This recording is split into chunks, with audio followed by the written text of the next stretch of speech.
I loved every one of my areas, right? So Ormoc was where I sort of got converted, and it was a hard area. I mean, it was, I went there not realizing that it had not had very many baptisms, but we immediately had success, and I think the Lord blessed us with that because I was so lost. But we ended up meeting a guy named Wincy Lau, and he was a Jehovah's Witness.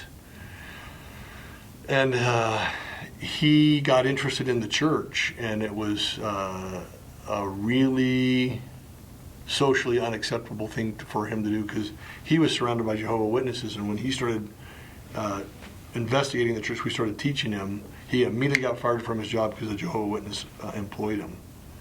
And he was a seamstress. He was a tailor, and he was so devastated because they lived on really humble circumstances. His wife and stuff, and he'd fish at night sometimes just to provide food. I mean, they did not have a lot of money, and that was his only income was making clothes. And he wandered through town. We prayed for him, and we did everything we could, but there's nothing we could do.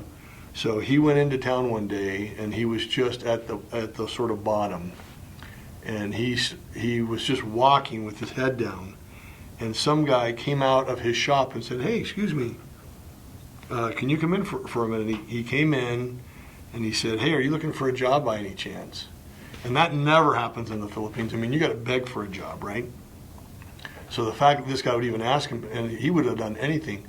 Turns out the guy was looking for a seamstress to make clothes, so a tailor, and it fit his job description exactly. And so it was a real blessing to him and a testimony to him that he was doing the right thing. So his whole family ended up getting baptized, and they became very active and very, because they had been active in the Jehovah's Witness.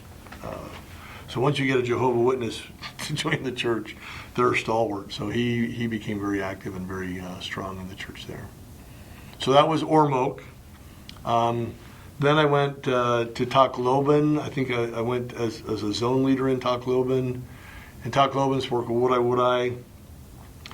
So a whole new language, a whole new program, and now I was traveling all the way down to where I used to be in Ormoc and Leyte, and all the way up Samar, which was really remote. So from there I went to the mission home on Cebu, in the city of Cebu, and that was sort of the lap of luxury because now I'm living in the mission home, and hot and cold running water again, so I was loving that.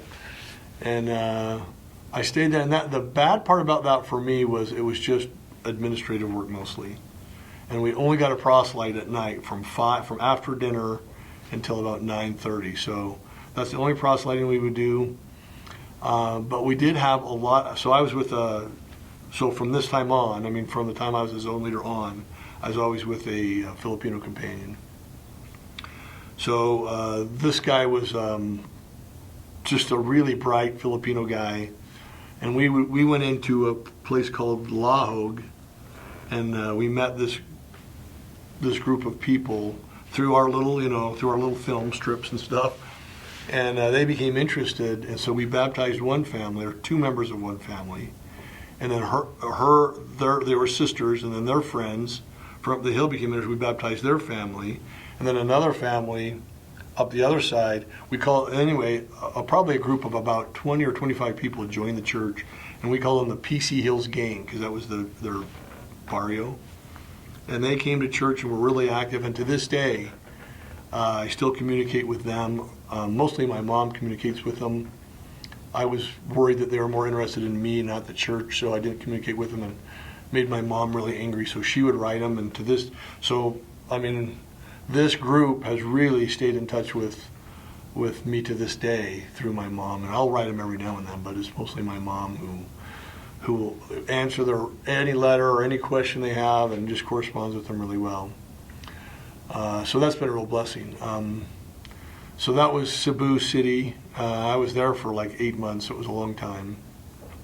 And then I went to Davao. Davao was it was run by one Filipino guy named Soriano, and he owned a plant. I think it was the San Miguel Brewery, made San Miguel beer.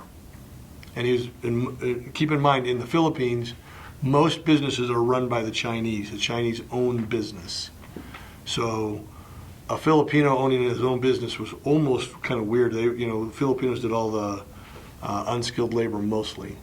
They did a lot of the banking, but for whatever reason, the Chinese owned any retail. I mean, any retail was Chinese owned, almost all of it. And they would build retail downstairs and then residential upstairs. So they never had to leave their building. They'd go downstairs to upstairs, downstairs, upstairs. They hardly ever came out.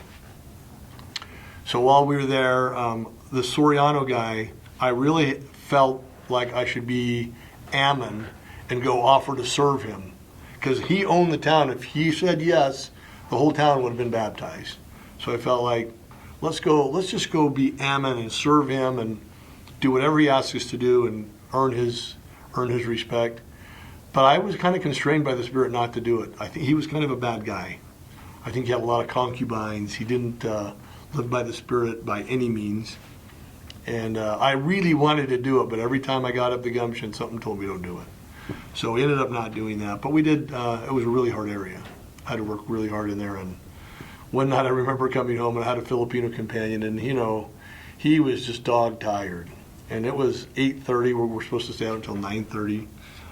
And he begged and begged me to go in. And finally I looked up and I said, the Lord heard me say, I want to stay out until 9:30.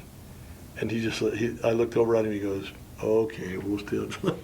So we just kept going. But stuff like that, I mean, it was, you could still have fun in spite of how tired you were. And then, I remember we're tracking in Cebu one day. We were, when I was in the mission home, and the same thing, we had an excuse not to track, and nobody liked to track because it's the hardest to get the door slammed all the time.